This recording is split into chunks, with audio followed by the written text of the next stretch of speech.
to Contemporary Black Voices, and this is our Hot Topic segment. As I have shared with several people, we are going down the abyss of evil. And so we're going to be talking about some topics specific to that opinion of mine. My name is Dr. Sharon Michael Chadwell, and sitting with me today are Caleb Alexander, Chris Dawkins, and Mario Salas. And we also want to thank in advance Linnell Taylor, who is our producer.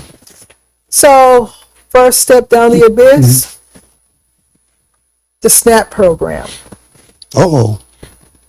I just find it horrendous that, first of all, well, let me go back. Yes, the SNAP program does need some changes, because we do have people who are able-bodied who should be out working. But for the most part, for those who are not able, for those who are elderly, disabled, and those who are young but for whatever reason they can't work, I don't have any problems giving them SNAP benefits, for especially those who are able-bodied, for a certain period of time so that they can get themselves together. A lot of people, when they think about SNAPs, the SNAP program, or food stamps, is always in relation to black or white. Food stamp is usually associated with marginalized groups. SNAP is associated with the other groups.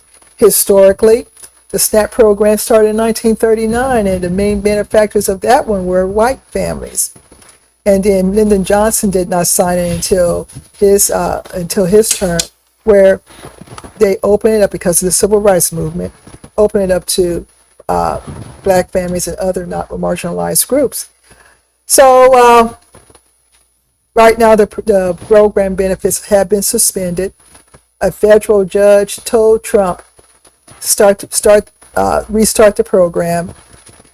Then there was this thing where he was only going to get partial disperse of the funds. Then he came back saying he wasn't going to do it. He ran up to his favorite court, the Supreme Court. The Supreme Court, put a recess on what the judge told him to do, which I found very interesting. And so here we are. We've had about 42 million people with no SNAP benefits. Thoughts? You said able-bodied. I think I'm a Mandani guy. You got a lot of people who's disabled who also need SNAP benefits. No. What you're saying is that the changes that they want to do is, if you're able-bodied, they've given like a 2-year time frame to find a job, go to school, volunteer, do something, so where you're just not sitting around the house doing nothing. Now, those who are not able, who are elderly, things like that, quote unquote, they're protected. Okay. I think it's a travesty to, at this point in time, and especially almost inhumane, so to speak, or insensitive, that you've got Thanksgiving coming up, which traditionally has been an American holiday, and we've got people who are in our community who are depending on those SNAP funds who are not going to be able to get it. There was a lady on TV I think it was today or yesterday, and she was saying she only gets $66 a month. And she was saying with that $66, I forget what she was saying. She said, I buy, several cans of corn and some different things like that. That, first of all, I don't know how you can live off of $66, period. And as a human, you got to have the proper nutrition. Mm-hmm. She can't just be buying corn and whatever. Mm-hmm. But if that's all she can get, and that's all she can buy with what she gets, it's still a travesty for our country to be able to put people in this position when they want to quit calling us the richest country in the world. Yeah. Because if we're the richest country in the world, you're giving Israel $8 million a year. Billion. In Argentina. Billion. I'm sorry. Argentina, $40 billion. Yeah. But in Israel they got health care, but you can't afford to have health care in the United States. We're giving Israel money. So when you come back to SNAP funds and you talk about SNAP funds at this particular point in time, I'm really upset that they did it and have done it for this long. But at the same time, I'm still in favor of the Democrats to hold their line, because these health care benefits, you're going to see, if this thing goes a long way, what it's going to cost you for health care at the 1st of January. And this whole incident about the healthcare and the SNAP and all that, it's really hurting Trump. And I don't know, I guess he's not smart enough to know that, or his advisors don't care, or he doesn't care. I don't know what the case may be, but his little attempt to become the dictator is starting to unwind because of his attitude toward feeding poor people. And, you know, while he's playing golf and also he had that big party and having Great Gatsby party. The Great Gatsby party, yeah. Yeah, at Mar-a-Lago. Yeah. Great Gatsby. So, yeah, no. Didn't the Great Gatsby get killed in the book? Oh, you know, he ran over somebody in that famous book and killed him and got away with it. Yeah, how did it? I forgot how it ended. F. Scott Fitzgerald wrote that novel. I forgot how it ended. Yeah, and the Great Gatsby ran over somebody and killed him and got away with it. That sounds like Trump. That's not, Yeah. No wonder he had that thing, yeah. But again, to Mario's point, the $40 billion to Argentina is out of the Nazi playbook. They need somewhere to run. Did you see Steve Bannon say, if we lose, we're all going to prison? They know they're going to prison. Yeah. Who would take them? First of all, they would have to exile these folks, and I don't think anybody would take them. That's why they gave $40 billion to Argentina. Okay. That's where the Nazis ran to after World War II. They all ran to Argentina. Oh, did they? Okay. Yeah. Okay. They all ran to Argentina. They pulled one out the Nazi playbook. One protester floated the idea of sending those ICE agents to El Salvador. And then, the other thing is, even Mike Johnson has told us what we can do. He says that if the Dems win in 2026 and 2028, that there will be impeachments, yes. Mm-hmm. There will be an opening of the Epstein file, yeah. And folks are going to prison. So they already know. They already know that they're doing, if you know you're doing wrong, there is a way to correct what you're doing. But they don't want to correct. So based on what you're saying, then there's no reason from the Republican standpoint, to bring back the government into work because of what you just talked about. If all of these things, if they can forecast that and see all of those things, to bring the government back into existence is to bring their doom closer to them. Exactly. Well, and I'll tell you something else too. Trump recently floated the idea of trying to undo the pardons that Biden gave. I don't know if you've heard that, trying to get rid of them. And I guess he had second thoughts. Then whoever he pardons, if he's going to undo that, then when Democrats take over, whoever he pardons is going to prison. After all. Which brings me to another point. Yeah, so you see how he backed away from that. I think that the Democrats although he's going to pardon everybody, I think the states should go after each one of them individually. Yeah. For everything that they did. Kristi Noem's up there in Chicago, personally overseeing operations. The state of Illinois needs to try her. Mm-hmm. Especially since we file state charges. Yeah. Each and every one of them need a state charge against them. And they also need to open them up to the Hague. These people, what they've done with these children, those are ICC crimes. You know what I mean? Those are the criminal. Yeah, they are. Throwing the reporters down and just locking people up without warrant. Extrajudicial killings in the Caribbean. Hexa needs to be in a prison right now. But Caleb, I wonder why these people are all upset about these things, that Trump is doing. If you remember his first term, they had these cages down in South Texas and whatever, and they were separating children from their parents and stuff like that. That's almost worse than what they're doing now. They're killing people without warrants. I mean, what it is again, it's they hate. He hates who they hate, and so you're gonna go with the Klansman or you're gonna go with the black woman, right? So to them, it was an easy decision. I don't want to go with the black woman. We don't need another. We had a black president And I didn't like the message that sent to my son, and I definitely don't want a black woman as president because I don't like the message they're going to send to my daughter. You know what I mean? So no, that was an easy choice for a lot of those type of folks. Well, let's, And all the time he's appointing Uncle Toms to his cabinet. Ain't no Uncle Tom. Uncle Toms are saying they love him. There ain't no black There ain't Uncle no black Tom. folks in Ain't no existence. black Uncle Toms on this administration. Uncle Tom didn't even get a Yeah, job. you didn't get a job. Well, but one on Tim Scott is saying how much he loves Uncle Trump. Yeah, he was all the appointitis. there's a lot we can say on this topic. Okay. I got a topic that I think will really set the room on fire. So you've got some white evangelical pastors. Those are fake Christian. Oh, you mean the Christian nationalists, Paul? Yeah, well, whatever. One's in Texas, outside of Austin. Reverend, I think his name is Weber. And then another one is Pete Hegseth's pastor. So these white pastors are promoting the benefits of bringing back slavery. Talking about there's nothing in the Bible against slavery. Now, having attended an evangelical church here in San Antonio, I did notice that a lot of the discussion, in fact, all the sermons came out of the Old Testament. Correct. We never did slip into the "What would Jesus do" segment of the Bible, ignoring the New Testament.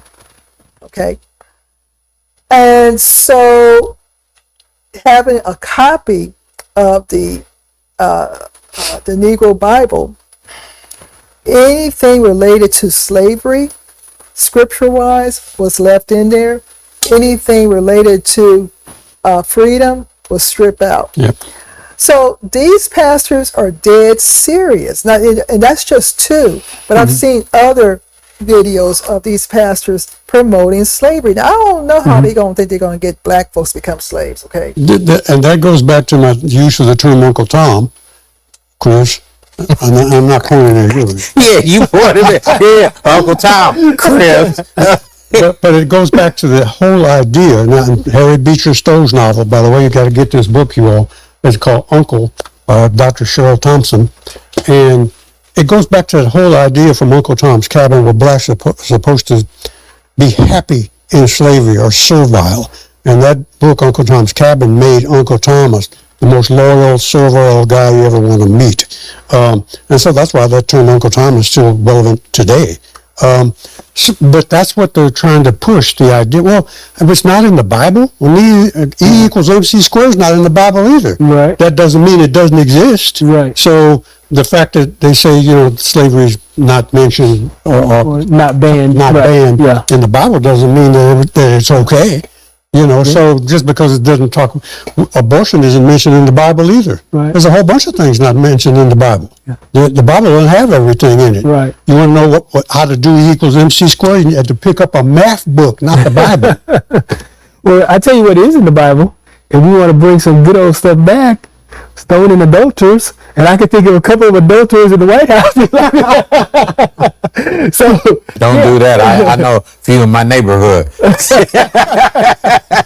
But Sharon is right about the quote Negro Bible. Yeah. They did take out the part about you can judge as long as it's righteous. They took that out. They took the part about don't seek. They took some of Samson and Delilah stuff out because he asked for revenge and he got it. Okay, so they took anything out that relates to freedom or fighting back out of the Bible, and then these white slave owners taught them that Bible. So I don't know what's wrong with these white preachers. They're not Christian in my mind. They're fakes. I agree. Fake Christians. And I got two things, Mario, based on that. One is that teaching, I got a problem with Christianity and these people who are talking about being so American or white nationalists, as you call them, or Christian nationalists. I got a problem with them, and I know some black folks who tie into that. Oh yeah. When you had what's the guy's name, Charlie Kirk, When you had Charlie Kirk that was killed, you can't believe from the black folks that I got, who originally I know those texts came from white Christian nationalists talking about how Charlie Kirk was so great and such a great Christian. And we all found out how racist he really was. I knew how but, racist but he not was. because we're saying that, Right. because he said it. He's right. He said it himself. That he's a racist. And then my second point is that the black preachers, okay, or those ones who are liberal, they don't have to be just black. What are they preaching about? And how come they're not preaching about this? They continue to preach on prosperity. They continue to preach on getting you into heaven. They continue to preach on that type of stuff. But you need to listen to Pastor Otis Moss out of Chicago. I'm going to his church. You got to do that. I do. I listen to him every Sunday. He teaches the Bible the way it ought to be taught. I'm going to his church in a couple of weeks. I'm seeing a shift among some of the black pastors where they are speaking out in their sermons a little bit more about the atrocities that we're seeing. And so to me, that's good, because for a while they were very, very quiet. I still want to applaud pastors like Jamal Bryant, several pastors who are speaking out, trying to get this mind shift in the congregation. Like, this is where we are. This is what we're going to have to do. We're going to have to unify to overcome this. So that's good to see. There are some white pastors who are totally against what's going on. But again, we have this cadre of white pastors who are promoting the argument that slavery was good for them, good for the country. I guess, Sharon, they don't know what slavery was like. It ain't, well, I think what's in some of them's mind, they think slavery just means working without pay. I'm not going to go along with that. I think they know exactly what it was like, because them folks were just downright mean. And so the idea of being able to assault a person, whether it's male or female, because we're talking about some folks where in this, it looks like a lot of these pastors are also involved in pedophilia and all kind of stuff. So if they're already programmed for abuse, and they can, get some slaves to where they can legally assault these folks, why not? Why not? Well, that's a good point, because this question probably comes up to everybody at one point in your life. How could someone be a slave master and still be a Christian and go to church on Sunday? Because they didn't really believe in God to begin with. Yeah. They're looking at religion like it's just a custom. It ain't real. Superstition. That's the way they see a lot of Protestants, not all of them, but slave owners who were Protestant, they only looked at religion as this is just a custom, it's tradition. We have to go to church, but as far as really believing that, come on, it ain't real. So that's how they can oppress people and still claim they believe in God and go to church on Sunday. Well, I think that if these pastors try to, I don't know, recruit's the right word, try to enslave some folks, they don't have a hard time. They don't have a hard time. Well, you're talking about contemporary black voices. I'll ask you, when you brought up the name Otis Moss, have you seen what he's talking about for November 22nd, and that there should be a boycott of everything? He's saying whatever you got to buy before the 22nd. And that's good, and I did see a piece of that. But the one thing I really loved that he said was, the God of the oppressed is not the same God of the oppressor. So those pastors that are saying what they're saying about slavery was okay, they're worshiping the God of the oppressor. Let's move on to our next topic. Now, I saw this one, and it broke my heart, but it's something that I think all of us who have acquired property from older family members, and we have not taken care of those properties. We need to be aware. So this sister in Austin had inherited a small home in Austin, and it looked like, just looking at the property pictures, that they did not take care of the property as such. Well, some developers came in years later and forged her signature on a deed, and then that deed transferred about 3 or 4 times.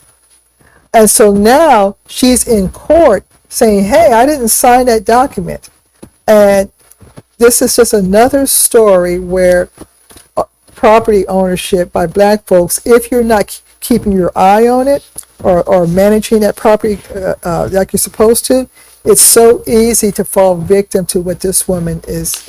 If you got, and that's a good point, if you got high grass and weeds and all kinds of stuff on it, and you own an empty or even an old house on a piece of property, if you don't maintain it, the city can come in, knock the old house down, charge you $2,000 or more for knocking the house down, and then put a lien on the property because you don't pay it. Then the next thing you know, a developer comes in and buys the property up, and you've lost it. Or don't cut your grass, that's a code violation. You get ticketed, you don't pay the ticket, you put a lien on the property, and the laws regarding zoning and code compliance are different from one city to the next, but they do, you're right about that, they do take your property away if you don't maintain it. They can. I've had a similar situation with my father-in-law after he died, and we were trying to get rid of the house. And the police were trying to call us, but they weren't doing a very good job. And, you know, they called a day, they didn't get us, and they might not call for another. What had happened, somebody went into the house. They were renting the house. Squatters. Yeah, they were renting the house, and they're living in the house like they belong there. So they got somebody who's kind of pretending they own it, and then somebody who's paying rent to that person. Sounds like Jim Bowie did what he did back during the What did he Alamo. do? Stealing property and then selling it. Okay. And when he didn't have the title to it, he would write fake titles and then sell property that he didn't own. It's a That's wonder what they don't- Jim Bowie did it with the Alamo guy. It's a wonder they don't kick you out of San Antonio telling stories. I'm like ready to go. Now, I'd be thinking about you. It's kind of like, Boys we're tell a gonna see property. you in the paper one day. So do we have another topic or do we Yeah, I've got pivot? a topic for you. I want to talk about it. Nigeria. So the Trump administration 2 weeks ago threatened Nigeria, right, over Christians. Christian, saying to protect you have to protect the Christian population. So, and then they reissued the threat yesterday, saying that Nigeria doesn't have a lot of time and they better take care of the situation immediately. Okay. or what will happen? Or he said he's gonna drop the hammer on them militarily. You know, attack them militarily. Militarily, right? Which is ridiculous because unless they're that stupid and don't remember Somalia or Niger, you know what I mean? So, but a couple of things about this. One, and I see a lot of people who are cheering this, so-called Christian folks who are cheering this march toward war, like it's the Crusades or something. But one, Nigeria is 50% Christian, 50% Muslim, almost pretty much, and so the Christians and the Muslims are not dominating the Christians. The Muslims are in the north of Nigeria. The Christians are toward the south. Toward the north is where you have the terrorist groups, like your Boko Haram affiliates, JSM, a lot of the groups that operate in that area. They're killing and attacking Muslims even more than they're killing and attacking Christians. So it's not the Muslim populations that are attacking the Christians. It is the terrorist groups that are attacking both. Attacking people believe in animism too. It doesn't matter. Yeah, they're terrorists and they're just Believe in attacking everybody. Animal spirits. The girls Killing who them, got too. kidnapped, the Chibok girls, were Muslims, not Christian girls. So these people are terrorizing everybody, not just based on religion. But this idiot is he's taking this group of terrorists and saying that this is all Muslims that are attacking all Christians. Do we think this is another distraction on top of that? It has to He be. wants a war. It has to To be. avoid the Epstein files once again? Yeah, it has to be because they're not. If they think for 1 second that they're going to put boots on the ground in Nigeria, It's just not going to happen. That's not gonna happen. It ain't going to happen. He wants So- a war. But he might bomb a couple of canoes. he might do some stupid. Yeah, and so the other thing is Venezuela. He keeps threatening to attack Venezuela, and so with Venezuela, I mean he's attacking Venezuelan citizens 2,000-3,000 miles away from this country, right? Oh, we're interdicting drugs. These are people on fishing boats who are 3,000 miles away on a boat that would never make it to the United States, right? And so these are extrajudicial killings, murders that he's doing. He's moving a carrier battle group. And you ain't getting the drug kingpin. You know, you get Like anybody. It's like getting the mailman for bringing a bill to your house. Yeah, on a fishing boat. It's like bombing the mailman because he brought a bill. He brought a bill to the house. Yeah. I mean, honestly though, the amount of cocaine that they would spend on a fishing boat, Right. that's like a Wall Street. That's not even enough to supply a Wall Street party. It's not a decent one. You know what I mean? And so no, it's utterly ridiculous. But this guy's gonna launch airstrikes against a country who's never done anything to us, right? And they've been a friend. Pretty much. Yeah, paddle boats are next. Yeah. Ain't no telling. Yeah. Jet skis. You know what I mean? Surfboard. Yeah. Yeah, it's just surfboards. It's Because drug smugglers surfing across the Atlantic. Yeah, it's ridiculous. But my other thing is this: so if anybody in this country even side eyes Israel, right? We know the reaction, right? You can't say that. You can't do that. It's anti-Semitic, right? This guy just threatened Nigeria twice. So my question is, where is the Congressional Black Caucus, right? We know where the Jewish lobby is. If you even threaten to withhold a dime from Israel, you know what the Jewish lobby is going to do. Yeah. But where's the CBC? They're horribly quiet. And I think you bring up a good point about where is the CBC, because this is not, I don't even believe, on their radar. I think you're bringing up something that they don't know about. They're Congress. They're representatives. Don't They know make no about it. difference. They're old school Democrats. Yeah, don't make Don't say nothing. It'll go away. don't give them more credit than I think that they need. Yes, like Jasmine Crockett, they have people who can do the research and find the information about it and really know They about don't it. like her either. Yeah, this is all Some of them don't like her. All been on the news. Everybody knows about it. It's on news, social media. Everybody knows. The man just threatened to. But you have a lot of people that are rah. He's protecting Christians. You know what I mean? Without really understanding the situation. But even then, why? I mean, we need to, as folks, we need to be more vocal about it. You're not going to go in there and you're not going to kill black folks. Period. Send a letter to every member of the Black Caucus saying, "How come you're so quiet? Yeah. Are you old school Democrats? You're thinking this is just going to go away? You don't like Jasmine Crockett, do you? You know." Yeah, that's Well, my unfortunately, point. of our black leadership in the Congressional Black House, Well, look, they're I'm pulling not- money from the same bucket that the Republicans are. I'm not against Hakeem Jeffries, but he sure was slow about trying to say something, whereas Booker was a little bit more on point. And that's an example to me of an old school Democrat that's afraid to take that, that won't endorse Say something about Mandami in Mandami? New York, Okay, yeah. because he's old school. Right. Old school Democrats are like, don't say nothing, Right. it'll go away. Right. That's what's wrong with them. They're weak in the knees. But this new brand of Democrat coming along, represented by OAC, Ocasio, by Mandami, I think we're going to see a change in the Democratic Party, or those old school Democrats are going to fall by the wayside. Yeah, because Mandami has been talking about socialism and different stuff like that. He said, "I'm a Muslim. I ain't changing." Yeah. You know, so all that kind. Well, And he's Jews not had to even- vote and for he's it. not even Arab. They're claiming he's not an Arab. No, he's he was born in Indian. Uganda. He was born in Africa. Yeah. Yeah. And his parents were born in, I think there's a South African tie. I know they were born in Uganda and lived in South Africa or something like that. Yeah. He moved when he was at some point in his youth. I think he lived in South Yeah, Africa. something like, yeah. So, but He's very smart. He is. Yeah. He is. He's He very. keeps a smile on his face. Look at Young guy. that beautiful smile he has versus J.D. Vance looking like a bulldog that's got hemorrhoids. With smoky eyes. If he accomplishes With the what he's eyeliner, yeah. been saying in New York City, it's going to change everything. If they begin to, if he brings down the rents, if he's able to have free buses and so forth, and I think he should be able to definitely do the free buses. I don't know how he's going to do the rent, and I would think that the rents are only going to be for like, housing, Section Well, 8. change the rules and who can be evicted and when and all that. That would be a big thing. Okay. Yeah. yeah, well, the city could put a tax. The state of Colorado put an excise tax on billionaires, right? The city could do. Where are you going to go? You're a billionaire. You living in New York. Where are you going to go? I didn't know that. About New Yeah. York. Yeah. So this is bringing it back to Texas before we leave. Okay. Yeah, they were talking about some people are moving out of New York because he won that election. Oh, yeah. And then what other people are saying, get the heck out of here. We don't want you here. So Abbott, Yeah.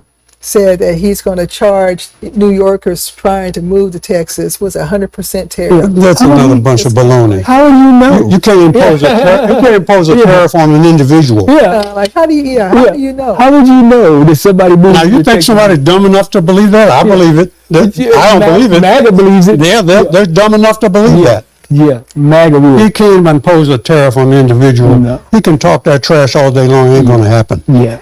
Well, we've had a lot to say today. It's been kind of interesting. You guys been lively. You've been obedient.